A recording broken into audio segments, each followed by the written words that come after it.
대통령이 취임 100일 기자회견에서 힘에 의한 북한의 현상 변경은 원하지 않는다며 남북 간 대화가 정치적 쇼가 돼선 안 된다고 했습니다. 또 민생을 받들겠다며 자세를 낮췄지만 야당은 자화자찬이라고 했습니다. 이준석 전 대표가 국민의힘 비대위 체제 효력정지 가처분 신청 신문에 직접 나섰습니다. 민주당 비대위가 검찰 기소 시 직무를 정지하는 당헌 80조 원안을 유지하기로 했습니다. 다만 정치 탄압이 인정될 경우 당무위가 달리 정할 수 있도록 구제 조항을 수정했는데 이번엔 꼼수라는 지적이 나옵니다. 지난밤 강릉 한 마을에 국지성 호우가 쏟아지면서 마을 진입로가 유실되고 주택이 잠겼습니다. 5km 떨어진 마을은 별다른 피해를 입지 않았습니다. 주 네덜란드 대사관 한국인 여성 직원이 외국 국적 남성 직원의 수차례 성추행당했습니다. 가해자 징계가 정직 2개월에 그치면서 여성은 사직을 결심했습니다. 해외에서 이뤄진 국내 입국 전 코로나 검사가 셀프로 이뤄지는 등 꼼수가 난무했습니다. 화물연대가 하이트진로 본사를 이틀째 불법 점거하고 있지만 노동부는 개입 불가라는 입장입니다. 화물연대는 내일 대규모 시위를 예고했습니다.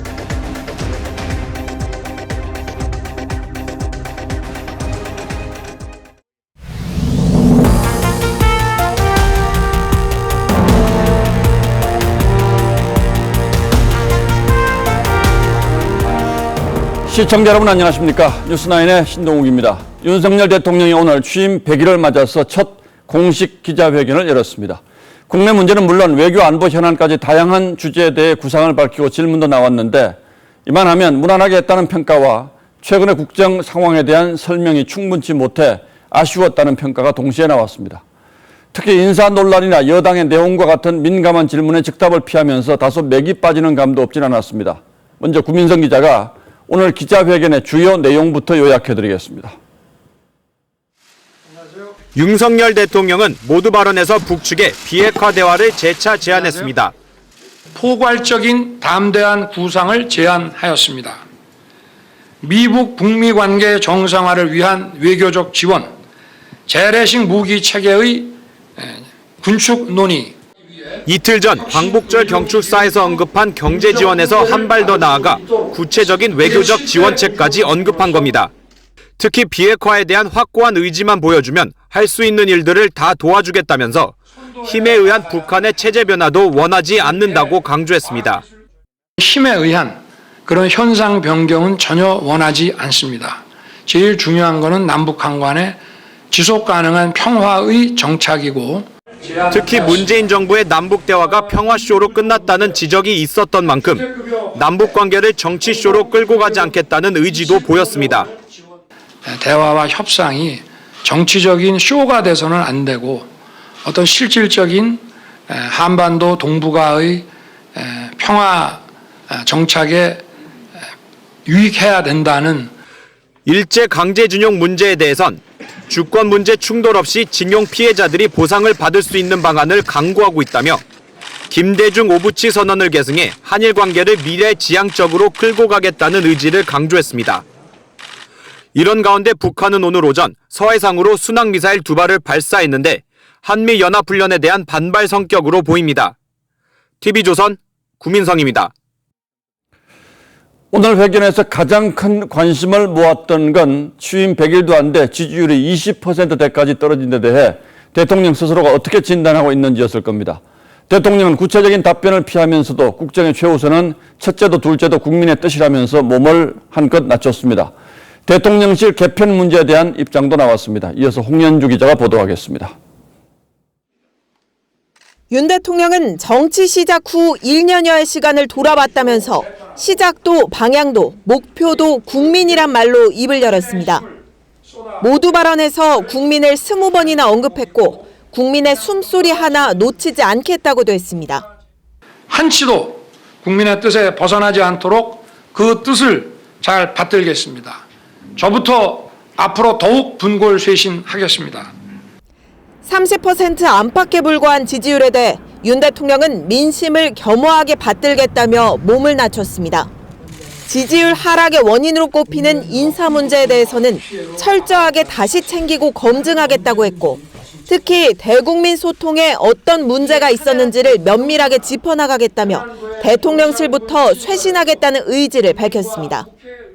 벌써 시작을 했습니다마는 그동안에 우리 대통령실부터 어디에 문제가 있었는지 지금 짚어보고 있습니다. 또 휴가 기간 동안 출근길 즉석 문답을 그만두라는 조언이 많았지만 언론과의 소통이 대통령실을 용산으로 옮긴 가장 중요한 이유라고 강조했습니다. 제 있는 그대로의 모습을 보여드리고 비판을 받는 그런 새로운 대통령 문화를 만들어내는 과정이기 때문에 대통령실 내부에선 윤 대통령이 진정성 있게 변화 의지를 보였다는 평가가 나오지만 국정 혼란을 다잡을 선명한 메시지와 전략은 보이지 않았다는 지적도 있습니다. TV조선 홍현주입니다.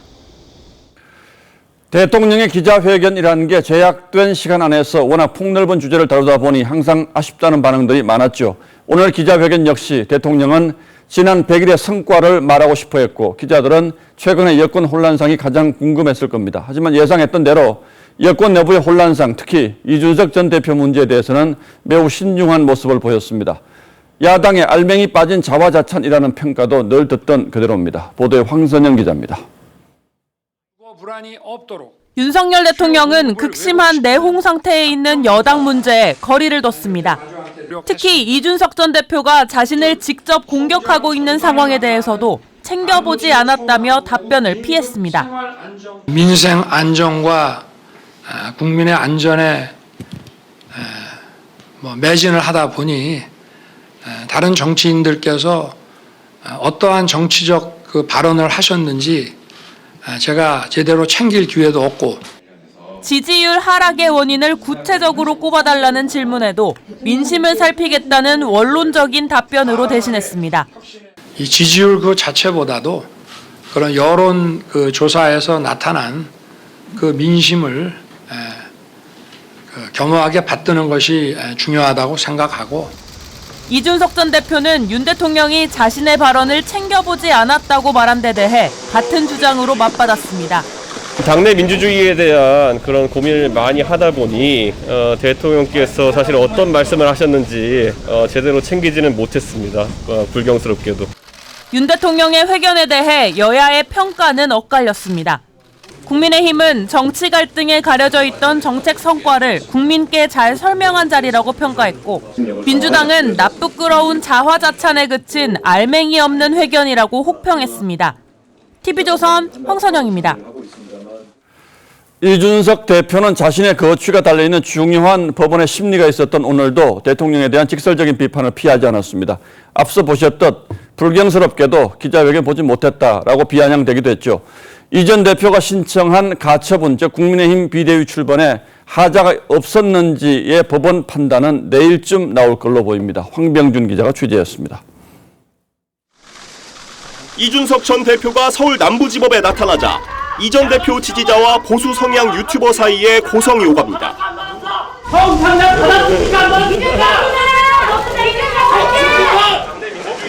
이 전 대표는 법원에 직접 출석해 비대위 전환 절차에 하자가 있다고 주장했습니다.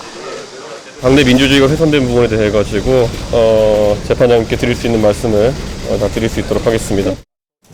사퇴를 선언한 최고위원들이 최고위원회에 출석해 비대위 출범을 의결한 건 심각한 하자라는 겁니다. 하지만 국민의힘 측은 사표가 수리되지 않은 상태로 의결이 진행돼 법적 문제가 없다고 반박했습니다. 특히 이 전 대표가 당원권 정지 징계를 받은 상황 자체가 당의 비상 상황이라고 주장했습니다.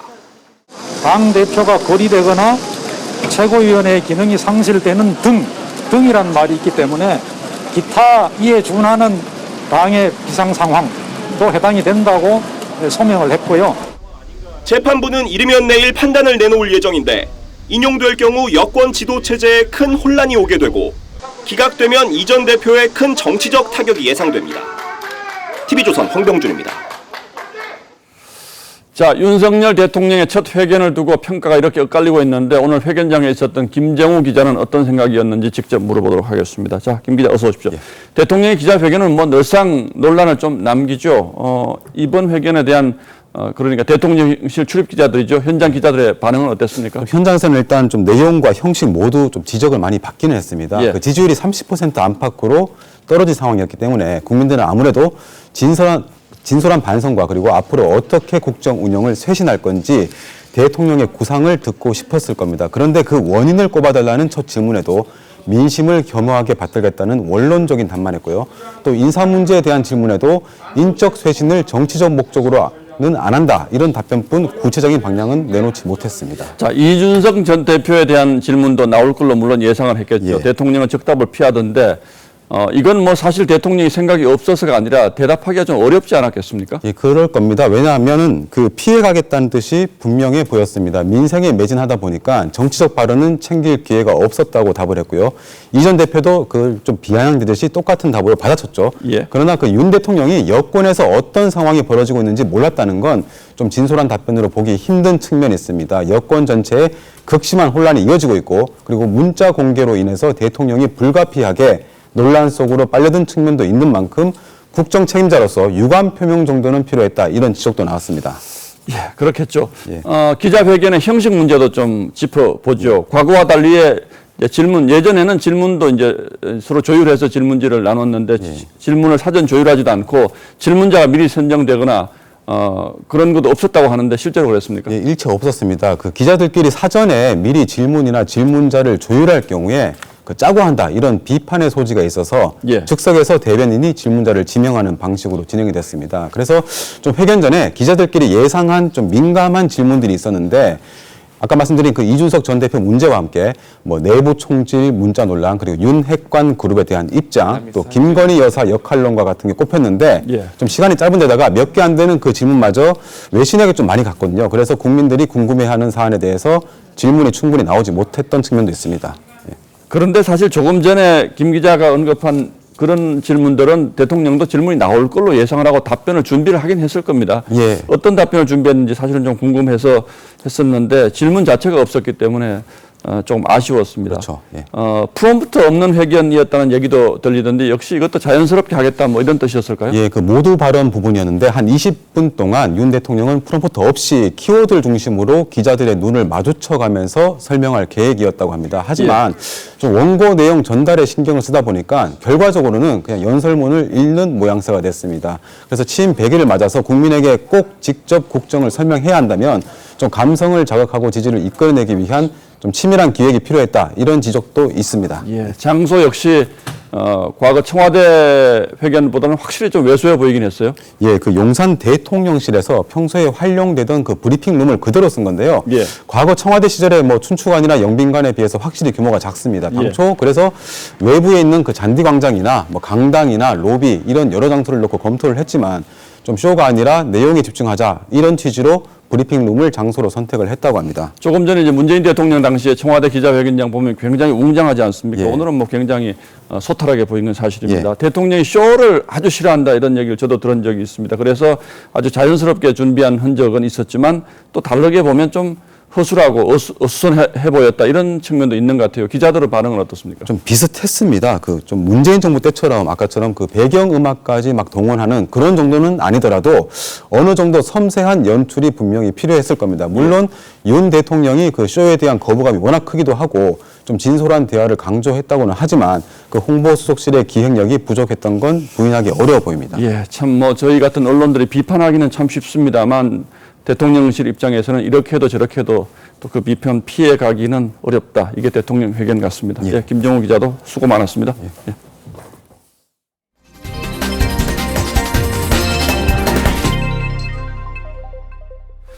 민주당은 윤석열 대통령 취임 100일을 맞아서 축하 대신 국정조사를 정식으로 요구했습니다.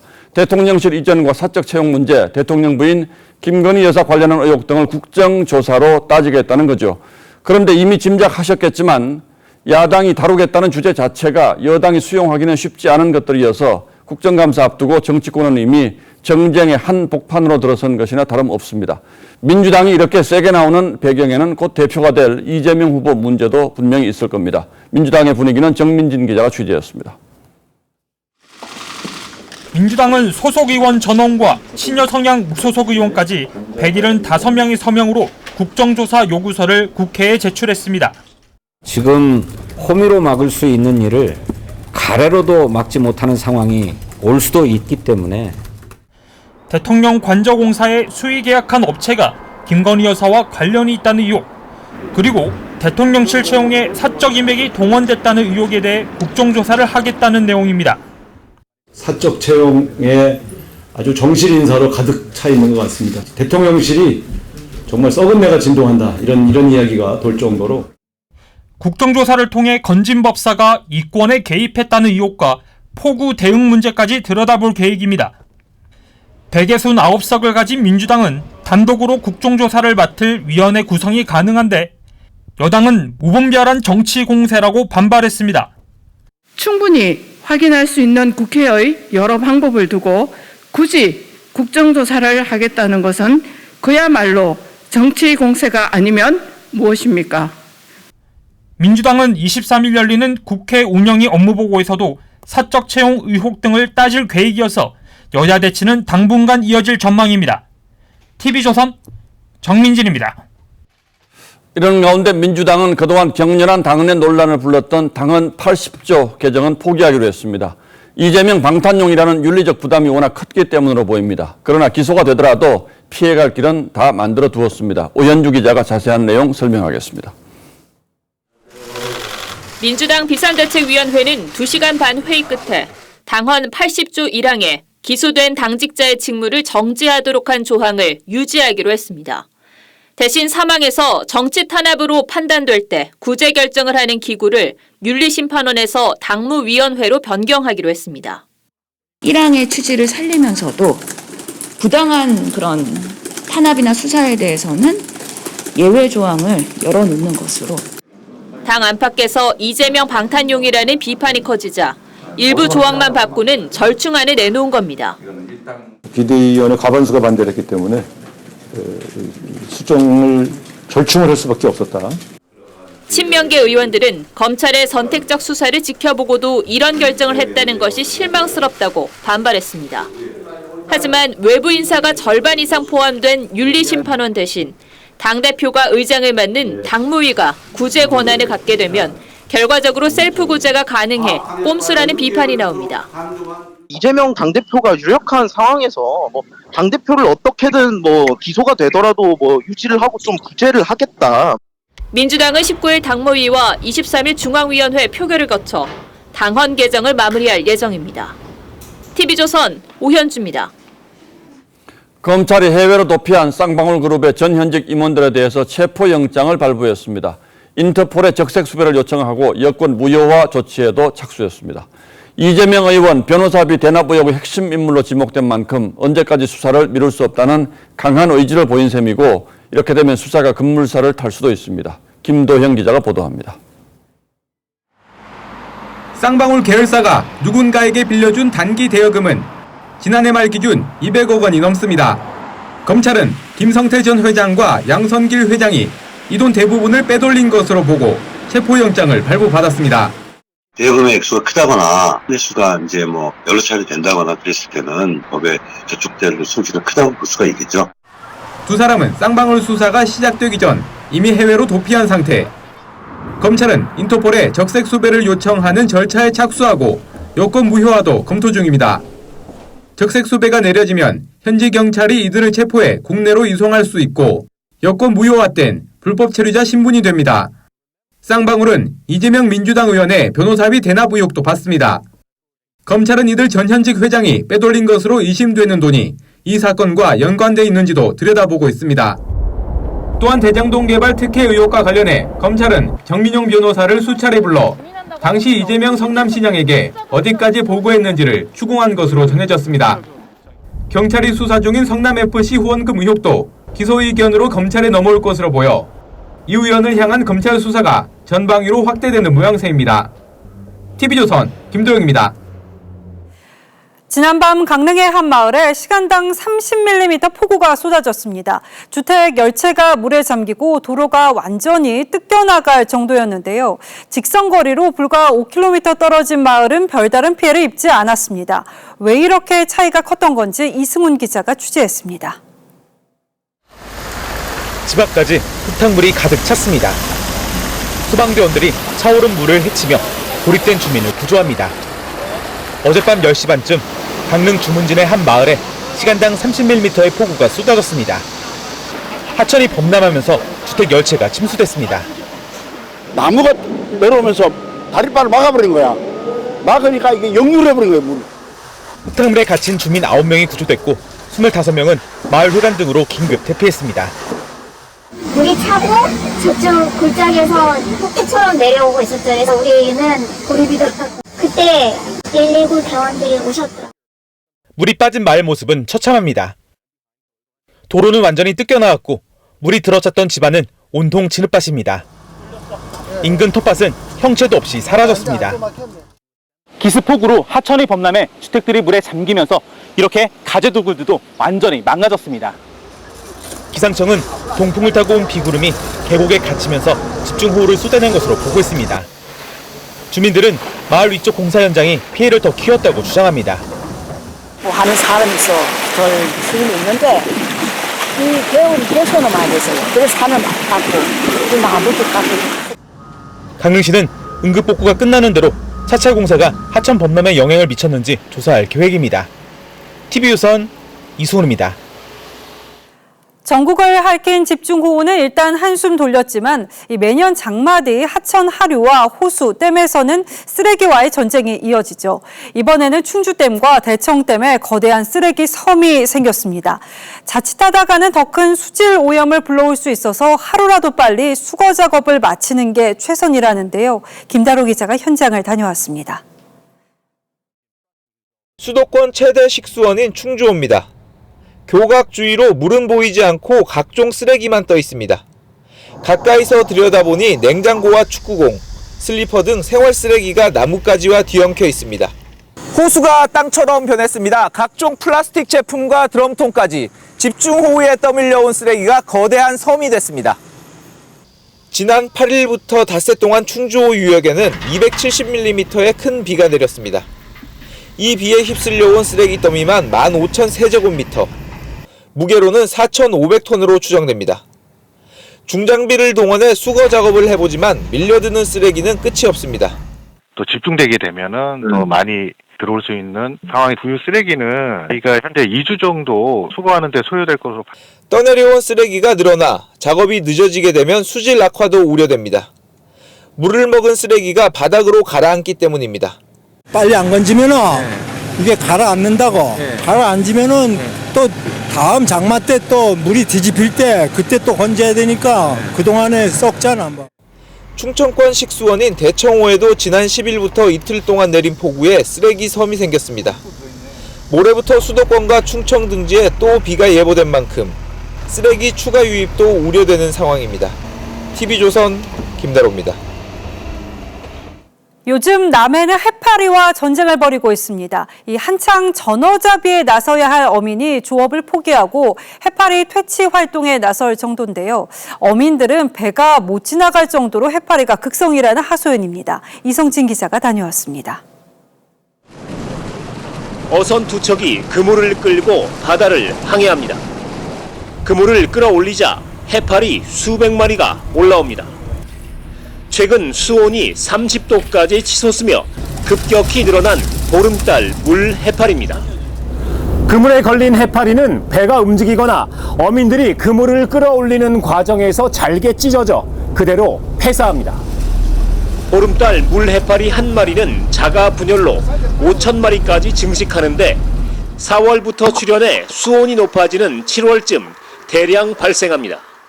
배가 못 지나갈 정도로 발이 쫙 깔렸어요. 그 말 우리가 하는 억양 그대로 물 반 해파리 반 그거예요. 해파리가 대량 증식하면 그물에 물고기가 들어오기 어렵고 잡힌 물고기도 폐사해 연간 140억 원가량의 조업 피해를 발생시키는 걸로 추정됩니다. 해양수산부는 2013년부터 해파리 부착 유생을 제거해 2019년에는 특보가 발령되지 않았습니다. 한동안 잠잠하던 해파리는 지난해와 올해 주의보가 발령될 정도로 급증했는데 전문가들은 수온 상승을 주요 원인으로 꼽습니다. 수온에서 높은 경우는 이 무성생식 양이 많아져요. 폴리 자체 양이 많아지는 그 다음에나 그 다다음에. 전어잡이철에 해파리와 전쟁을 벌이는 어민들의 속이 타들어가고 있습니다. TV조선 이성진입니다. 우리나라는 입국 전 코로나 음성 확인서 제출을 의무화하고 있죠. 이 한국인이 자주 가는 해외 여행지 일부에서는 셀프 검사를 하게 하는 등 돈만 주면 음성 확인서를 떼어주고 있었습니다. 꼼수가 난무하는 현장 상황 차정승 기자가 전하겠습니다. 태국 방콕의 한 병원.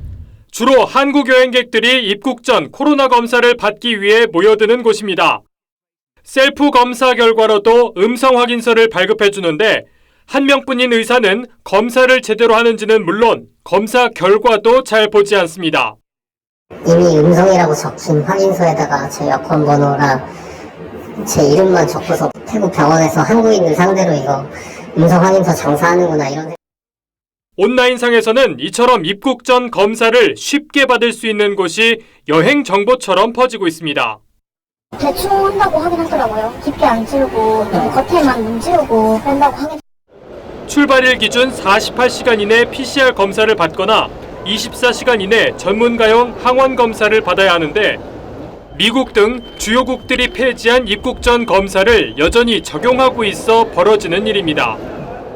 입국 전 음성 확인서를 발급해주는 해외 검사 기관에 별다른 기준이 없다 보니까 공신력 없는 서류가 난립하고 있는 겁니다. 사정이 이런데도 방역당국은 해외 유입 차단을 위해 입국 전 검사를 유지해야 한다는 입장입니다. 코로나 초기엔 해외 유입을 막기 위해 입국 규제가 절실했지만 최근엔 전체 확진자의 0.4% 미만에 그쳐 입국 전 검사만큼은 폐지해야 한다는 목소리가 커지고 있습니다. TV조선 차정승입니다. 네덜란드 주재 한국 대사관에서 40대 인도 국적 직원이 한국인 여직원을 여러 차례 성추행했습니다. 가해자와 피해자 간 분리가 제대로 이루어지지 않은 데다 이 가해자가 정직 2개월 징계를 받는데 그치자 피해자가 사직을 결심했습니다. 안윤경 기자의 단독 보도입니다. 네덜란드 주재 한국 대사관에서 3월부터 행정직으로 근무해온 20대 여성 A씨는 2달도 안 돼 끔찍한 일을 겪었습니다. 역시 대사관에서 일하던 인도 국적 남성 직원이 여러 번 성추행을 한 겁니다. 허벅지나 이런 데 터치가 있었고 강제로 이제 그 말약을 쓰셔서 좀 이렇게 볼이랑 이제 입 쪽에 이렇게 입맞춤을. 성추행은 주로 업무상 이동하는 차량 안에서 이루어졌는데 성희롱까지 있었습니다. 많이 달리고 이렇게 부르시고 너 오늘 되게 섹시해 보인다. 반복되는 성추행에 A씨는 대화를 녹음하고 5월 대사관에 성추행 사실을 알렸습니다.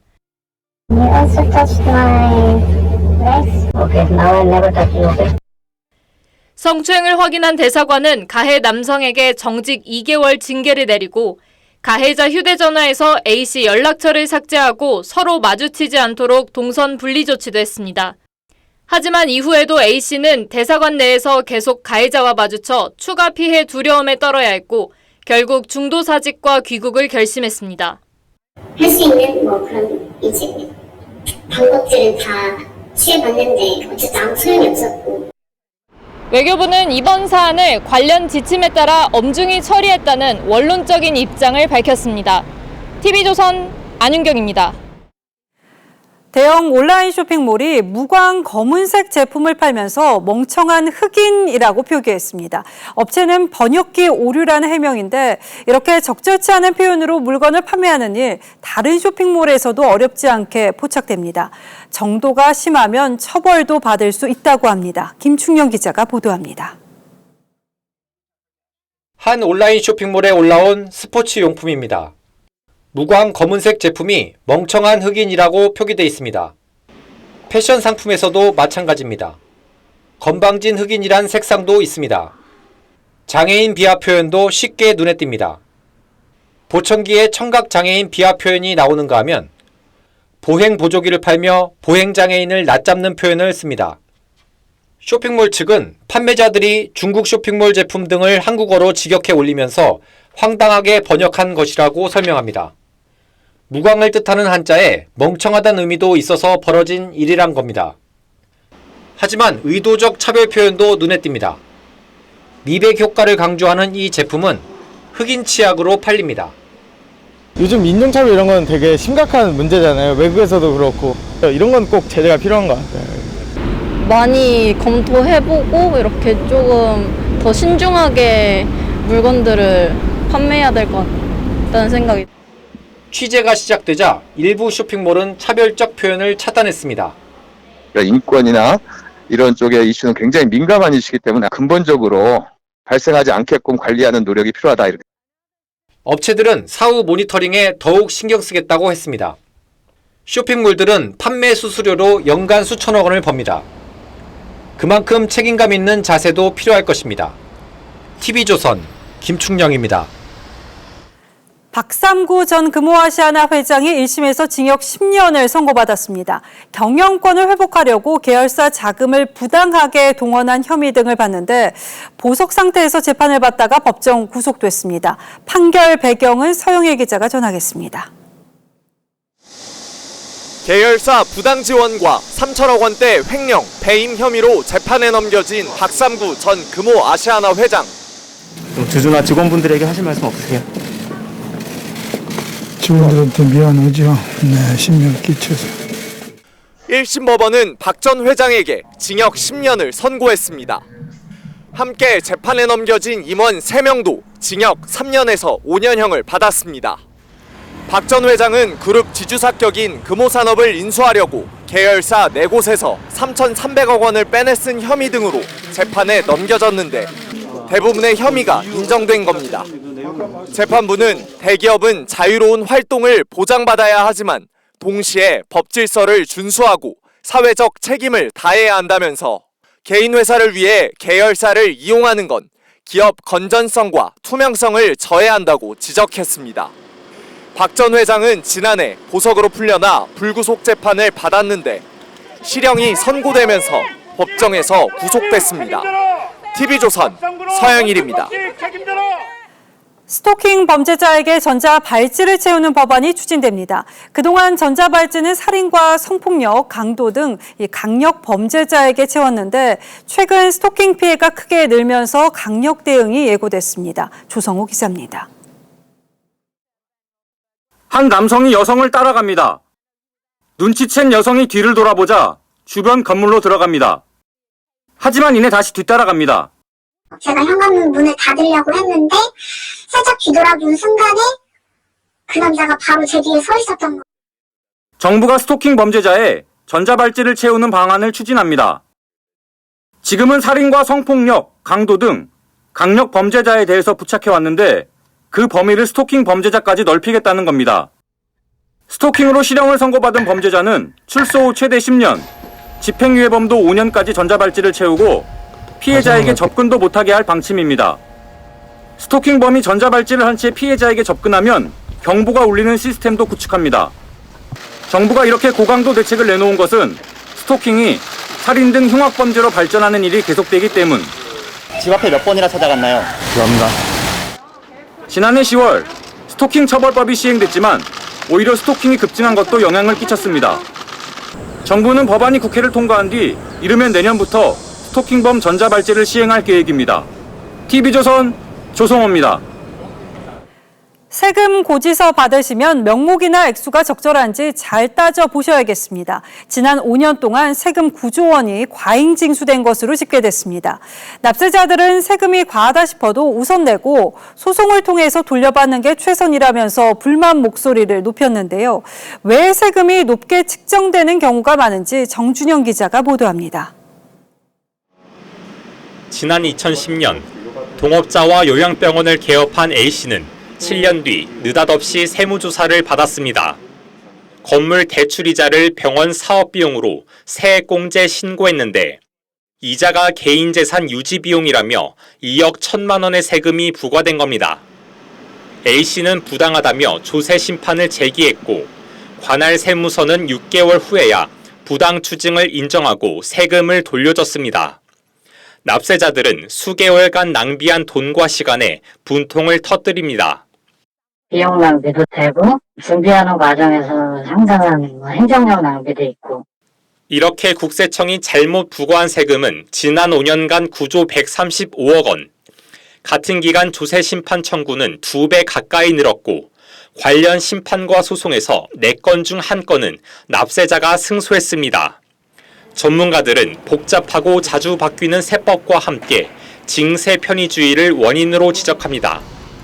해당 공무원이 세금을 적게 매기면 감사 대상이 되지만 많이 부과할 땐 과세 오류가 인정돼도 솜방망이 처벌에 그치기 때문입니다. 이상한 기괴한 노래를 만들어서 싫으면 불법해라. 우린 과세하겠다. 약간 이런 식이거든요. 국세청은 연간 300조 원 안팎 낀 전체 국세 수입을 놓고 보면 오류는 미미하고 과도하게 징수한 세무공무원의 성과급을 깎는 등 내부 대책을 시행 중이라고 밝혔습니다. TV조선 정준영입니다. 어제 발표된 주택 공급 대책의 핵심 중 하나는 재건축 재개발 규제 완화죠. 서울 강남 일대 노후 단지들의 평가는 엇갈렸습니다.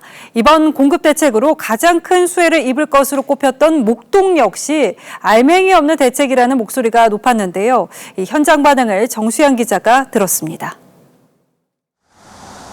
서울 서초구의 한 아파트 단지입니다. 지난 2020년 재건축 조합이 설립돼 내년 시공사 선정을 앞두고 있습니다. 이 조합이 자체 추산하는 재건축 부담금은 가구당 약 7억 원. 집값 급등으로 부담금이 크게 늘어난 겁니다. 이 때문에 부담금 감면폭과 실행 방안에 관심이 쏠렸지만 정부는 법 개정을 이유로 방향만 제시했습니다. 현장에선 불만이 터져나옵니다. 구체적인 안은 전혀 나온 게 없고 거의 변증만 올리다가 데모로 내야 되는 거 아니냐 그런 이야기도 나오고 그러고 있습니다. 재건축 부담금의 실부과를 목전에 둔 단지들은 울분을 터뜨립니다. 가율을 대폭 낮추고 정상주택 가격 상승률을 제대로 반영해달라는 거죠. 안전진단 기준 완화의 최대 수혜 단지로 꼽혔던 목동도 비슷한 반응입니다. 이 아파트 단지는 2년 전 재건축 안전진단 적정성 검토에서 탈락했습니다. 안전진단 기준이 완화되면 통과될 가능성이 높습니다. 하지만 시행령 개정만으로 가능한 안전진단 기준 완화 역시 이번 대책에 포함되지 않았습니다. 지금 된 게 아니고 제시를 하겠다는 문구잖아요. 이미 다 알아서 이렇게 매수 작업에도 이건 이제 속지 않는 분위기. 재건축 재개발에서 집주인 혜택만 늘어나는 것 아니냐는 일부 지적 속에 입법 과정이 늦어질 거란 우려도 높아지고 있습니다. TV조선 정수양입니다. 예, 다음 뉴스입니다. 민주노총 화물연대 노조원들이 서울 강남의 하이트 진로 본사 건물 옥상을 점거해 이틀째 아슬아슬한 고공농성을 이어갔습니다. 요구는 운송료를 현실화해달라는 것이지만 하이트 진로 측은 법적으로 협상의 당사자가 아니라는 입장입니다. 고용노동부 역시 정부가 끼어들 여지는 없다는 입장입니다. 박재훈 기자가 취재한 현장 상황 먼저 보시고 이어서 구체적인 문제점들을 따져봐 드리겠습니다. 노란색 안전줄을 몸에 감은 남성이 한쪽 다리를 뺀 채 위태롭게 빌딩 옥상 난간에 걸터 앉아 있습니다. 시위대가 함성을 지르자 손을 흔들며 화답합니다. 이틀째 하이트진로 본사 옥상을 점거 중인 화물연대 소속 노조원 10여 명입니다. 이들을 포함해 건물 안팎에 60여 명이 경찰과 대치를 이어가고 있습니다. 화물 노동자들의 최소한의 생계를 유지할 수 있도록 요구하는 것은 당연한 요구이고 정당한 요구입니다. 화물연대는 운송료 30% 인상과 해고조합원 복직 등을 요구하며 벼랑 끝 전술을 펼치고 있습니다. 직원들은 노조원들의 추가 진입을 막기 위해 2~3명씩 조를 짜 9층 높이 본사 건물의 옥상으로 가는 입구를 순찰하고 있습니다. 사측은 노조원들이 위탁 운송회사 소속이라 본사가 개입하는 건 불법이란 입장. 노조원들이 근로기준법상 자영업자에 가까운 특수고용 형태 종사자라 고용노동부 역시 노사 문제가 아니란 소극적인 태도입니다. 하지만 더 큰 피해를 막으려면 정부가 역할을 해야 한다는 비판이 나옵니다. 정부 차원에서 이 문제 대책이 필요하다. 그런 입장은 나와야 되지 않을까 생각하는데요. 화물연대 측은 내일 1000여 명이 참가하는 도로 점거 집회를 예고하고 나서 사태가 장기화될 우려가 나옵니다. TV조선 박지훈입니다. 화물연대 소속 화물차 기사들이 하이트 진로 본사 점거 농성에 들어가면서 갈등이 극한으로 치닫고 있습니다. 무슨 이유에서 이런 극단적인 대치가 벌어졌는지, 해법은 없는지 홍혜영 기자와 따져보겠습니다. 자, 홍 기자, 화물차 기사들의 요구는 운송료를 현실에 맞게 올려달라는 거죠. 그런데 협상이 잘 안 되는 모양이죠? 네, 이 화물차 기사들은 수양물류라는 운송회사와 계약을 맺고 있는데요. 예. 수양물류 측과 10차례 넘게 협상을 진행했지만 이견을 좁히지 못했습니다. 화물연대 노조는 하이트 진로가 교섭에 나서야 한다고 하고 있고요. 하이트 진로 측은 그 하도급법상 하청업체의 노사협의에 나서는 건 불법이라면서 선을 긋고 있습니다. 지난번 대우조선 해양 사태와 구조는 비슷하군요. 그렇다고 하더라도 법적으로 할 수가 없다는 건데 이렇게 본사까지 전국에서 농성을 벌이는 이유는 뭡니까? 수양물류는 하이트 진로의 위탁회사지만 지분을 살펴보면 하이트 진로가 지분 100%를 가진 사실상의 자회사입니다. 이 대표이사부터 차내이사, 감사까지 하이트 진로 임원들이 겸임을 하고 있습니다. 예. 그렇기 때문에 화물연대 노조 측은 임금이나 고용 문제 같은 중요한 의사결정권을 실질적으로 하이트 진로가 갖고 있다고 보는 겁니다. 그렇군요. 지난 대우조선 해양 사태 때는 장관들이 현장에 직접 가는 등 정부가 적극적으로 개입해서 해결을 했는데 이번에는 어떻습니까? 고용노동부는 한 발 물러서 있습니다. 노사 문제가 아니기 때문에 중재를 못한다는 게 입장입니다. 노사 문제가 아니다. 이건 무슨 뜻입니까? 네, 화물연대는 민주노총 공공운수노조에 가입이 돼 있지만 노동부가 인정한 공식 노조가 아닙니다. 이 화물연대 소속 화물차 기사들은 법적으로 운송회사와 계약을 맺고 일을 하는 일종의 자영업자라는 게 정부의 판단입니다. 그렇기 때문에 이들의 행위는 노조법에 따라서 보호를 하는 쟁의 행위가 아니라서 적극적으로 중재에 나서기 어렵다는 겁니다. 그러니까 화물차 기사라든지 택배 노동자 이런 분들은 자기 스스로가 고용주가 될 수도 있기 때문에 노동자로 볼 수도 없다. 이게 이제 정부의 판단 같은데 이런 특수고용직 노동자들의 파업이 이번이 처음은 아니잖아요. 과거에는 어떻게 처리가 됐습니까? 이게 정권마다 접근 방식이 좀 달랐는데요. 문재인 정부 때인 지난해 고용노동부 중앙노동위원회는 CJ 대한통운이 그 대리점 택배기사 노조와 직접 교섭하라고 판정을 내렸습니다. 이 문제는 아직까지도 법리 논쟁이 이어져서 법원의 판단을 기다리고 있습니다. 정부도 일관성이 없어서 혼란을 부추긴 측면이 있군요. 해법은 없을까요? 이 노동시장의 변화를 제도가 못 따라가고 있는 건데요. 예. 정부가 적극적으로 나서서 이 제도의 공백을 메꿔야 한다는 지적이 많습니다. 누구도 이 문제를 그냥 방치해서는 정말 심각하겠구나 하는 상황에 이르렀죠. 세계적으로도 그런 고민이 있는 거고요. 그래서 이런 문제에 대해서 어떻게 접근해야 되는지에 대한 판단을 좀 새롭게 가져야 예, 결국 산업구조의 변화에 따라서 생겨나는 특수노동자들의 노동자성을 명쾌하게 정리하고 또 원칙에 따라서 대응하지 않으면 앞으로도 이런 어려운 일이 계속 생길 수밖에 없겠다 이런 생각이 드는군요. 예, 홍영 기자 잘 들었습니다.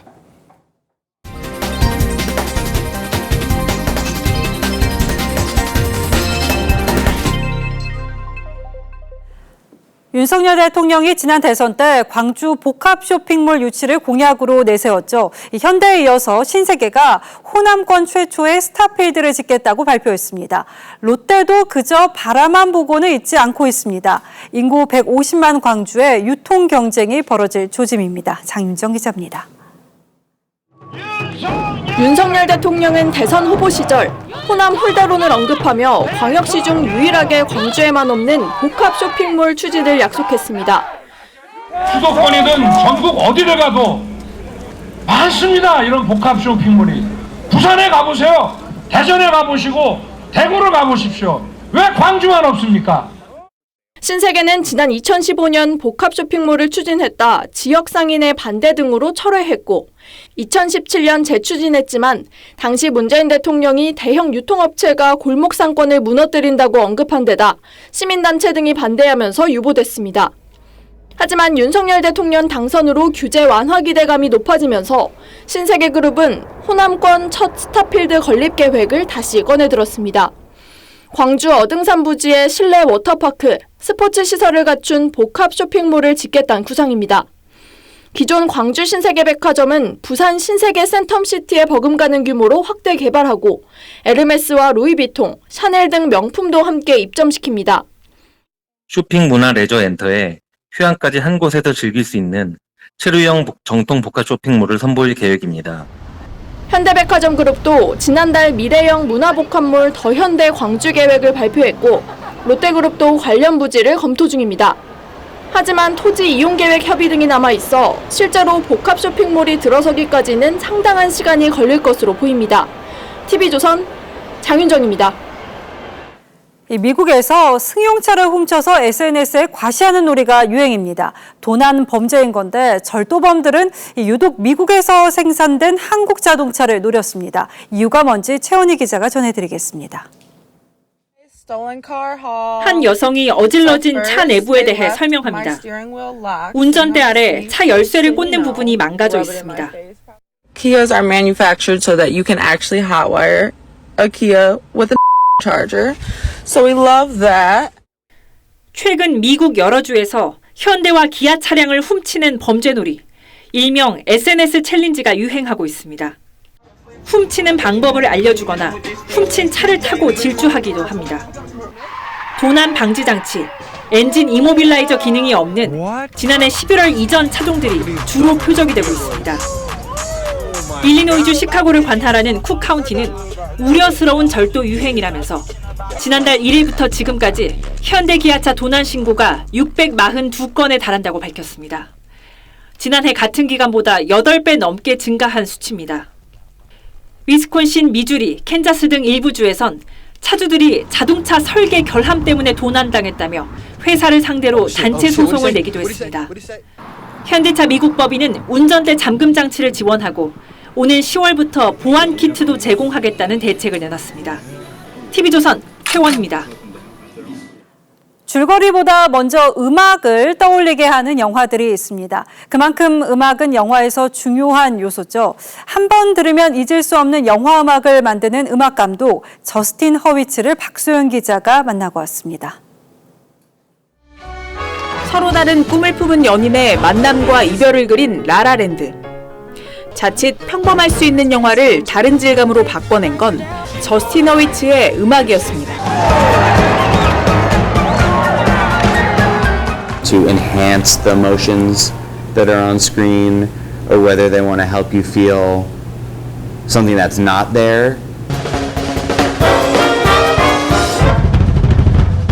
썼다 하면 히트곡을 만들어내는 그지만 스스로는 더 완벽한 음악을 내놔야 한다는 생각에 괴롭습니다. There's never enough time. Even when we spend years, I want it to be better. I want it to be perfect. It'll never be perfect, but 단짝 감독 데이미언 셔젤과의 다음 작업은 1920년대 할리우드를 배경으로 하는 영화 바빌론. 상상하는 소리를 완벽하게 구현할 연주자를 찾으려고 전 세계를 뒤졌습니다. So I've been like searching all over the world for the right musicians. I've never done that the way I've done it in this movie. 작곡가에게 가장 좋은 매체는 바로 영화라고 말하는 이 젊은 거장의 꿈은 시간이 지나도 잊혀지지 않는 단 하나의 영화 음악을 만드는 것입니다. Maybe longer, hopefully longer, later, and know exactly, somebody could hear and be, oh, that's from that movie, you know, something that you really remember. TV조선 박소영입니다.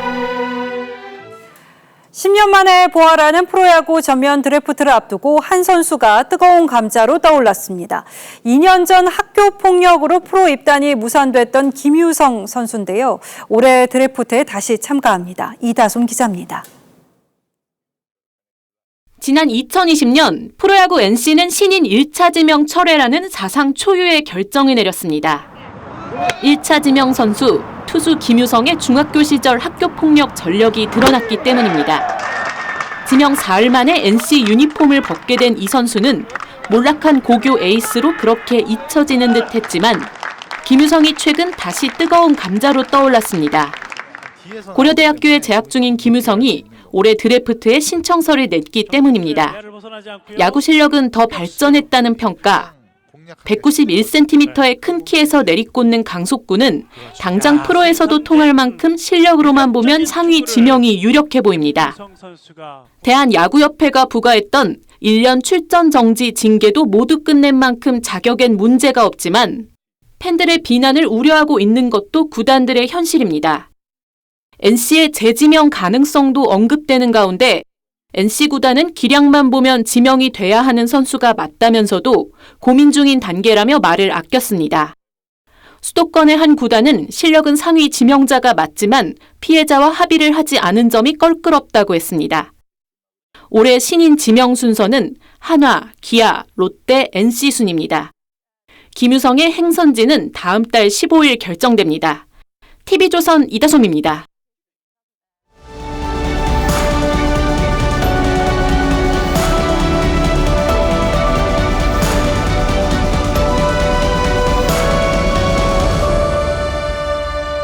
"100 days in office, so many accomplishments, lowered my golf handicap, my Twitter following increased by 700, and finally, we can shoot hibernating bears." 트럼프 대통령이 침대에 앉아서 취임 100일을 자축합니다.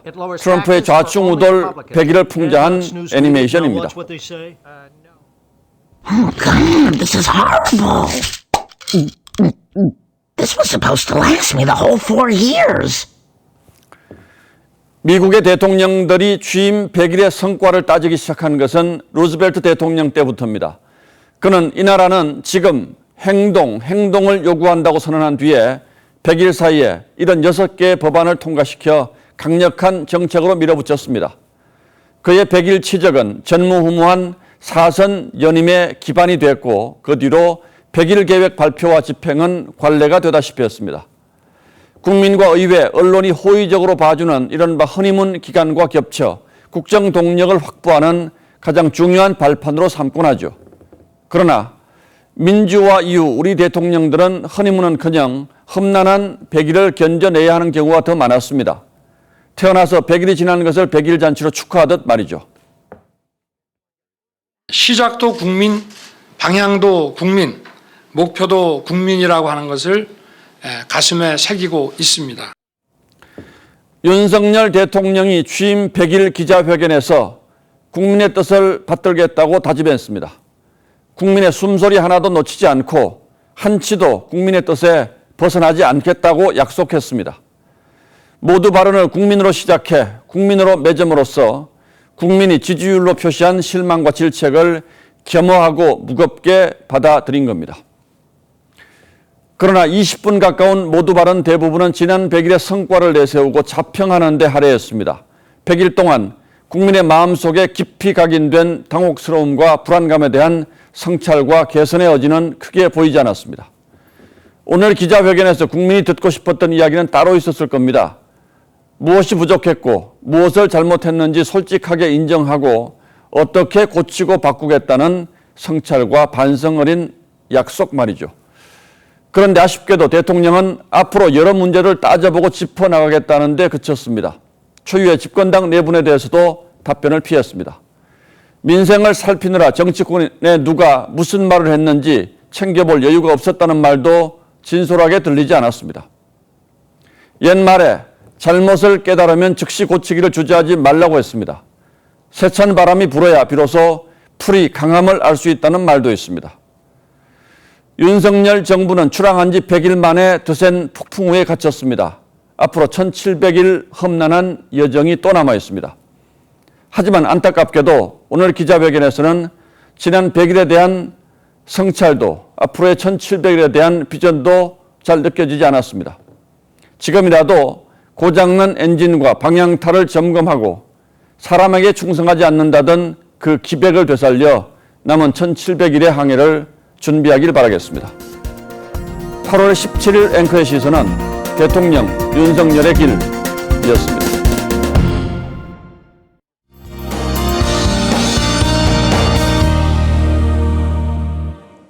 내일 출근하실 때 남부 지역에 계신 분들은 짙은 안개를 조심하셔야겠습니다.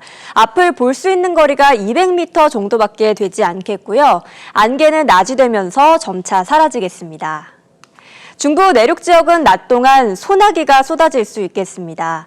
강수량만 보면 그리 많은 양은 아닌데요. 다만 짧은 시간에 강하게 쏟아지기 때문에 해당 지역에서는 주의가 필요하겠습니다. 기온은 보통 이맘때 수준이겠습니다. 오늘 밤 제주도를 제외하면 열대야는 없겠고요. 내일 낮 기온은 30도 안팎까지 오르겠습니다. 서울이 30도가 되겠고요. 대전, 대구, 전주 31도까지 오르겠습니다. 모레부터는 또 비 소식이 있습니다. 금요일 중부 지역을 시작으로 토요일에는 전국으로 비가 확대되겠습니다. 날씨였습니다. 예, 8월 17일 수요일 뉴스9은 여기서 모두 마치겠습니다. 시청해주신 여러분 고맙습니다.